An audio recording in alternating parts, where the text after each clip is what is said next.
Arrancamos. Hoy vamos a viajar en el tiempo a finales de la década de los 80, una época que fue literalmente dorada y súper salvaje para el mundo del motociclismo.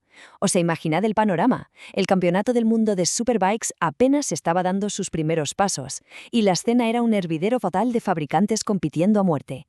Pero claro, en medio de todo este caos vibrante, Kawasaki estaba metida en un aprieto de los grandes. Mientras sus rivales volaban sobre el asfalto, ellos estaban sufriendo muchísimo en los circuitos. Su principal arma, la GPX 750. Y bueno, siendo sinceros, tenía un diseño bastante anticuado.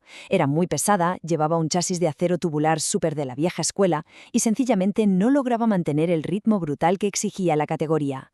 Básicamente, necesitaban un milagro de color verde para volver a lo más alto. Vale, vamos a meternos de lleno en esto para entender la auténtica locura de esta hazaña. En los años 80, las normas de homologación exigían que los fabricantes basaran sus motos de carreras en modelos de calle reales. Y claro, ¿qué hicieron las marcas rivales? Pues empezaron a crear máquinas hiperespecializadas, exóticas y con unos precios absolutamente prohibitivos, diseñadas única y exclusivamente para arrasar en la pista. Fabricaban tiradas pequeñísimas de motos carísimas solo para cumplir con la regla. Pero Kawasaki dijo, no, nosotros vamos a hacer las cosas de otra manera. Su enfoque fue radicalmente distinto y mucho más accesible. Así que la gran pregunta hoy es, ¿cómo narices una moto hecha en masa, pensada para presupuestos ajustados y encima bastante pesada, consiguió derrotar a los prototipos más exclusivos y caros del planeta? Y es que el contraste en las estrategias es brutal. Por un lado tenías a Honda con su maravillosa RC30, a Yamaha con la OW01 o a Ducati con la 851. Todas apostaron por construir auténticos misiles, que vale, sí, se podían matricular, pero que eran inalcanzables para la mayoría de los mortales. Kawasaki, en cambio, se fue al otro extremo. En lugar de gastar millones en desarrollar un motor nuevo desde cero, cogieron el bloque motor de su vieja moto de calle, la GPX 750, le dieron un pequeño lavado de cara y lo metieron dentro de un impresionante chasis perimetral de aluminio. ¡Boom! Así nació la ZX 750. Rápidamente se ganó el apodo de la RC30 de los pobres, porque de repente ofreció un comportamiento de auténtica competición a un precio que cualquier apasionado de las motos podía pagar. Fue un movimiento maestro. El primer gran resultado de esta estrategia tan loca fue el modelo H1, lanzado en 1989. En sitios como Francia o Estados Unidos la llamaron la Stinger, pero en España se quedó con el mítico apodo de la Telefónica, por esos colores verde, blanco y azul tan icónicos. Si miramos los números, el reto era evidente. Arrancaba con un peso en seco de nada menos que 205 kilos y una potencia de unos 105 caballos. Que bueno, no está mal para la calle, pero para las carreras era muy justito. Eso sí, lo que enamoraba era ese chasis de aluminio e-box y sobre todo su estética de moto de resistencia. ¿Y qué me decís de esos enormes conductos cruzando el depósito, los famosos tubos de aspiradora? Quedaban súper agresivos, pero ojo al dato, eran pura fachada. Dirigían aire fresquito a la culata para ayudar a enfriar, pero de presurizar el motor, nada de nada. El corazón de la bestia seguía siendo en el fondo tecnología de la generación anterior. Y esto ilustra de manera brillante lo visceral y salvaje que era subirse a una de aquellas primeras H1. Fijaos en esta cita tan descriptiva y, la verdad, divertidísima de la revista Ride. Hay que entender que estos primeros modelos salieron con un defecto de diseño bastante serio. Resulta que las biletas de la suspensión trasera y el amortiguador eran duros como una piedra. Apenas absorbían los baches. Así que, a menos que rodara sobre un asfalto liso como un espejo, aquello era un auténtico ejercicio de supervivencia. Literalmente, la moto te escupía del asiento en cada irregularidad, haciendo que un simple paseo de domingo pudiera convertirse en una experiencia bastante escabrosa y dolorosa. Vamos, que era una bestia cruda e indomable, sin ningún tipo de filtro. Dominarla requería un esfuerzo físico tremendo. Meter esos más de 200 kilos en curvas lentas era agotador para los brazos. La dirección era pesadísima. Luego tenías esa suspensión trasera rebotando sin parar y una postura de conducción súper exigente, echada hacia adelante, cargando todo el peso en las muñecas mientras estirabas el motor hasta que aullaba por encima de las 10.500 revoluciones. Pero, y aquí viene la magia, había un punto dulce. Si tenías el valor de empujarla por encima de los 160 km por hora, la aerodinámica hacía su trabajo, aliviaba los brazos y esa misma dirección pesada se transformaba de repente en una estabilidad absoluta, sólida como una roca, que te daba una confianza brutal. Vamos a avanzar y ver cómo se desarrolla esto, porque Kawasaki perfectamente podría haber tirado la toalla con una moto tan problemática. Pero no lo hicieron. En lugar de rendirse, se embarcaron en una evolución implacable.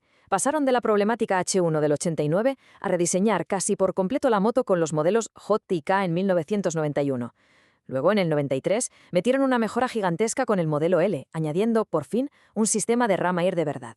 Y todo este esfuerzo titánico, puliendo el diamante carrera a carrera, terminó culminando en 1996 con la llegada de la mítica ZX7R a nivel mundial. Fue un trabajo de constancia absoluta.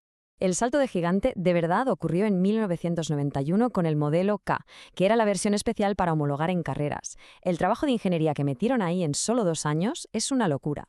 Modificaron el motor por completo a una configuración de carrera corta, subiendo la potencia hasta unos nada despreciables 121 caballos. Pero la cosa no queda ahí. Le quitaron 10 kilos de encima de un plumazo usando piezas aligeradas y un depósito de aluminio espectacular. Acortaron la distancia entre ejes para que fuera mucho más ágil. Le calzaron carburadores de compuerta plana para una respuesta instantánea al puño del gas, y cambiaron la horquilla de toda la vida por una invertida súper rígida, acompañada de un basculante de aluminio enorme. Un cambio radical. Ahora, lo verdaderamente interesante de todo esto es cómo planeaba Kawasaki ganar campeonatos mundiales con esta base. Su estrategia maestra dependía de vender kits de carreras oficiales a equipos privados, y para ello proporcionaban un manual de carreras que era sinceramente oro puro. No era el típico librito de instrucciones de cómo cambiar el aceite, no. Eran los planos maestros de la fábrica.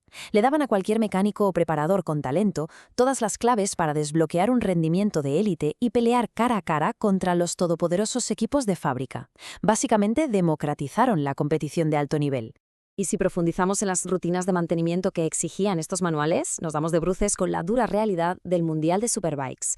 Hablamos de ingeniería de máxima precisión. Por ejemplo, te indicaban que tenías que esmerilar las válvulas cada 5 carreras, o ajustar la tolerancia mecánica en la culata, lo que llaman el skish, a fracciones minúsculas de milímetro. Es un contraste tremendo, ¿verdad? Por un lado tienes una moto que la calle es ruda y accesible, pero una vez que entra en el box y se le monta el kit, el nivel de exigencia, de precisión y de horas de dedicación era digno de la Fórmula 1. Claro, para poder pelear contra la Honda RC30 y las demás puras sangres, había que poner a la Kawasaki a dieta estricta.